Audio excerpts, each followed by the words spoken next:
కుటుంబంలో అన్ని విషయాలు బట్టి ಕುಟುಂಬದಲ್ಲಿರುವ ಎಲ್ಲ ವಿಷಯಗಳನ್ನು ಕುರಿತು ఏం చేయాలి? ప్రార్థించాలి. ನೀನೇನು ಮಾಡಬೇಕು? ಪ್ರಾರ್ಥನೆ ಮಾಡಬೇಕು. పెళ్లి కావాలనుకునేవారు, ಮದುವೆ ಮಾಡಬೇಕು ಆಗಬೇಕು ಎಂದವರು ఇష్టం వచ్చినట్టు చెత్త సంబంధాలు చూసుకొని ఇంటికి వచ్చి ఆ బురదను రాయడం కాదు. ಇಷ್ಟ ಬಂದ ಹಾಗೆ ಒಂದು ಒಂದು ಸಂಬಂಧಗಳನ್ನು ನೋಡಿಕೊಂಡು ಅದೇ ಒಂದು ಕೆಸರನ್ನು ಮನೆಗೆ ಬಂದು ಹಚ್ಚುವುದಲ್ಲ.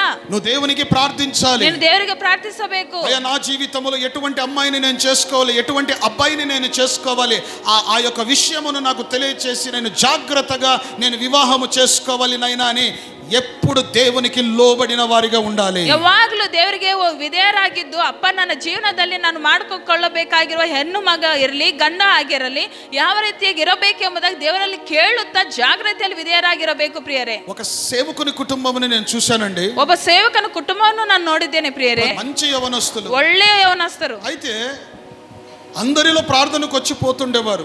ಎಲ್ಲರ ಹಾಗೆ ಪ್ರಾರ್ಥನೆಗೆ ಬರ್ತಾ ಹೋಗ್ತಾ ಇರ್ತಾರೆ. వస్తూ వస్తూ వాళ్ళిద్దరు ప్రేమించుకోవడం ప్రారంభించారు. ಬರ್ತಾ ಬರ್ತಾ ಅವರೊಬ್ಬರು ಪ್ರೀತಿ ಮಾಡಿಕೊಳ್ಳೋದು ಪ್ರಾರಂಭ ಮಾಡಿದ್ದಾರೆ. ప్రార్థనకి ఎందుకు వచ్చావు నువ్వు? ಅವರು ನೀನು ಪ್ರಾರ್ಥನೆಗೆ ಯಾಕೆ ಬಂದಿದ್ದೀಯ? ఆరాధనకు రావాలి. నువ్వు ಆರಾಧನೆ ಮಾಡುವುದಕ್ಕಾಗಿ ಬರಬೇಕು. నువ్వు ఎవరిని ప్రేమించాలి? నీ ప్రియుడు ఎవరు ఉండాలి? యేసు ప్రభువు ఉండాలి. ನೀನು ಯಾರನ್ನು ಪ್ರೀತಿಸಬೇಕು? ಯೇಸು ಕ್ರಿಸ್ತನನ್ನು ಪ್ರೀತಿಸುವವನಾಗಿರಬೇಕು. నీకేం దరిద్రం పట్టింది? ನಿನಗೆ ಯಾವ ದರಿದ್ರ ಹತ್ತಿದೆ? నువ్వు చర్చికి రావడము ప్రేమించుకోవడానికి కొరక, ನೀನು ಚರ್ಚಿಗೆ ಬರುವುದು ಪ್ರೀತಿ ಮಾಡಿಕೊಳ್ಳುವುದಕ್ಕ, ఇటువంటి పనులు చేయడానిక, ಇಂಥ ಕೆಲಸ ಮಾಡುವುದಕ್ಕಾಗ? ఆలోచించండి. ಆಲೋಚನೆ ಮಾಡಿ. ప్రేమించుకున్నారండి ఇద్దరు. ಇಬ್ಬರು ಪ್ರೀತಿ ಮಾಡಿಕೊಂಡಿದ್ದಾರೆ. ఈ రోజు ఒక చర్చికి పాస్టర్ అయినా, ಈ ದಿನದಲ್ಲಿ ಅವರೊಂದು ಚರ್ಚ್ ಪಾಸ್ಟರ್ ಆಗಿದ್ದಾರೆ. అయితే వారి ఇంట్లో సమాధానం లేదు. ಆದರೆ ಅವರ ಮನೆಯಲ್ಲಿ ಸಮಾಧಾನವಿಲ್ಲ, సంతోషం లేదు, ಸಂತೋಷವಿಲ್ಲ. కొన్ని అనుమానాలు, కొన్ని గొడవలు జరుగుతున్నాయి. ಕೆಲವು ಗೊಡವೆಗಳು ಅನುಮಾನಗಳು ನಡೀತಾ ಇದ್ದಾವೆ. ఏం చేశారు వీరు? ಏನು ಮಾಡಿದ್ದಾರೆ ಇವರು? ఒక చర్చిలో ఉంటూ ఆ చర్చిలోనే చూసుకొని ప్రేమించి పెళ్లి చేసుకున్నారు. ಒಂದು ಚರ್ಚಿನಲ್ಲೇ ಇರುತ್ತಾ ಸಭೆಯಲ್ಲೇ ನೋಡಿಕೊಂಡು ಒಬ್ಬರನ್ನೊಬ್ಬರು ಪ್ರೀತಿಸಿಕೊಂಡು ಮದುವೆ ಮಾಡಿಕೊಂಡಿದ್ದಾರೆ. మంచిదే, ಒಳ್ಳೆಯದೇ. మీకు ఇష్టమైతే ನಿನಗೆ ಇಷ್ಟವಾದ್ರೆ తల్లిదండ్రులను సంప్రదించి ತಂದೆ ತಾಯರನ್ನು ಸಂಪರ್ಕಿಸಿ ಒಪ್ಪಿಸಿಕೊಂಡು చెయ్యండి, ಮಾಡ್ರಿ.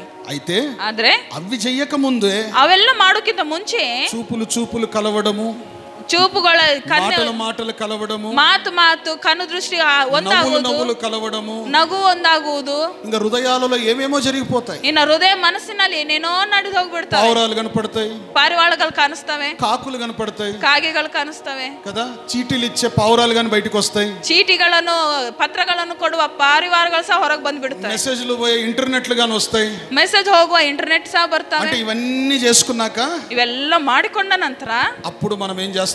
ಅವಾಗ ನಾವೇನ್ ಮಾಡ್ತೀವಿ? ಪಾಸ್ಟರ್ మేము ఇలాగ అనుకున్నాం, ನಾವು ಈ ರೀತಿಯಾಗಿ ಅನ್ಕೊಂಡಿದ್ದೇವೆ. మరి ఎన్ని రోజుల నుంచిరా? ಎಷ್ಟು ದಿನಗಳಿಂದಪ್ಪ ఇలాంటి ఒక జంట అయితే పారిపోయారు. ఇప్పుడు ಇಂತ ಒಂದು ಜೋಡಿ ಓಡ್ ಹೋಗಿದಾರೆ ಪ್ರಿಯರ್. ಈಗ ತನಕ ಅವರು ಪತ್ತೆನೇ ಇಲ್ಲ. వెళ్తే ನಾನು ಬೀದರ್ಗೆ ಹೋದ್ರೆ ఒక అబ్బాయి రోజు వచ్చి కలిసేవాడు. ಒಬ್ಬ ಮಗನು ದಿನಾಲು ಬಂದು ಭೇಟಿ ಆಗ್ತಿದ್ದ. రోజు నా దగ్గరకు ಯಾಕಪ್ಪ ಪ್ರತಿ ದಿನವೂ ನನ್ನ ಹತ್ರ ಬಂದು ಭೇಟಿ ಆಗ್ತಾನಲ್ಲ ಅಂತ ನಾನು ಆಲೋಚನೆ ಮಾಡ್ತಾ ಇದ್ದೆ. బీదర్లో ఉన్నంత వరకు మీతో ప్రేయర్ బ్లెస్సింగ్స్ తీసుకోవాలనేవాడు. ಆವಾಗ ಅಂತ ಇದ್ದ, ನೀನು ಬೀದರ್ನಲ್ಲಿ ಇರೋ ತನಕ ಪಾಸ್ಟರ್ ಅವರೇ ನಾನು ನಿಮ್ಮಿಂದ ಒಂದು ಪ್ರಾರ್ಥನೆಯ ಬ್ಲೆಸ್ಸಿಂಗ್ಸ್ ನಾನು ಹೊಂದಿಕೊಳ್ಳಬೇಕಂತ ಇದ್ದ. వీరిలో భక్తి ఎక్కువైందిరా అనుకొని సంతోషించాను నేను. ಅರೆ ನಾನು ನನ್ನ ಭಕ್ತಿ ಹೆಚ್ಚಾಗಿದೆಯಲ್ಲ ಎಂಬುದಾಗಿ ನಾನು ಸಂತೋಷಿಸಿದೆ. చాలా భక్తి అబ్బా, మంచిదే, రాని 4 మాటలు నేర్చుకొని అనేది నేను వాక్యం చెప్పి పంపించేవాడిని. ప్రార్థన చేయించుకొని సంతోషంగా ఏదో నాస్టా టిఫిన్ తెచ్చేవాడు, తినేవాళ్ళము, నవ్వుతూ మళ్ళీ వెళ్ళిపోయేవాడు, మళ్ళీ మరుసటి రోజు వచ్చేవాడు. ಏನೋ ನಾಷ್ಟ ಅವಿ ತರ್ತಿದ್ದ ತಿಂತಿದ್ದ ಎಲ್ಲ ಅಂತ ವಾಕ್ಯವನ್ನು ಹೇಳ್ತಿದ್ದೆ, ಪ್ರಾರ್ಥಿಸ್ತಾ ಇದ್ದೆ, ಹೋಗ್ತಿರ್ತಾನೆ ಬರ್ತಿರ್ತಾನೆ, ಈ ರೀತಿಯಾಗಿ ನಡೀತಾ ಇತ್ತು. కారణం ఏందో నాకు తెలియదు, అయితే ఒక సూచన మటుకు వస్తూ ఉన్నది.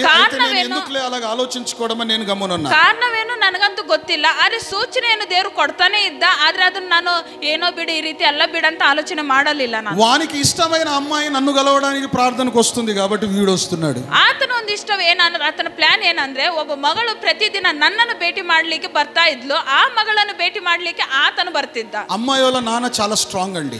ಮಗಳ ಒಂದು ತಂದೆ ತುಂಬಾ ಸ್ಟ್ರಾಂಗ್ ಪ್ರಿಯ. అందుకే వాళ్ళు బయటికి రావడానికి కష్టము. ಯಾಕಂದ್ರೆ ಅವ್ರು ಹೊರಗೆ ಬರ್ಬೇಕನ್ನ ಎಷ್ಟು ಕಷ್ಟವು ಪ್ರಿಯರೇ. ఈ అక్క ఏం చెప్తుంది?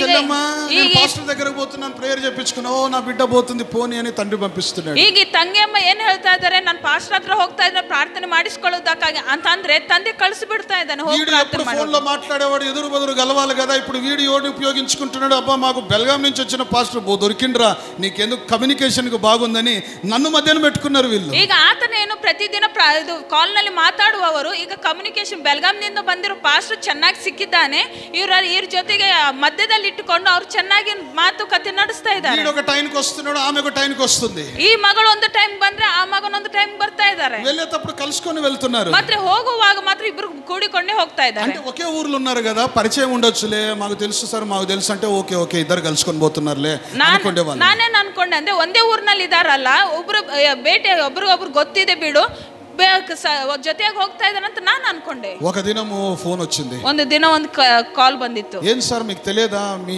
శిష్యుడికి పెళ్లి అవుతుంది అని అన్నాడు. ಏನು ಸರ್ ನಿಮ್ಗೆ ಗೊತ್ತಿಲ್ವಾ ನಿಮ್ಮ ಶಿಷ್ಯನಿಗೆ ಮದುವೆ ಆಗ್ತಾ ಇದೆ ಅಂತ ಕಾಲ್ ಬಂದಿತ್ತು.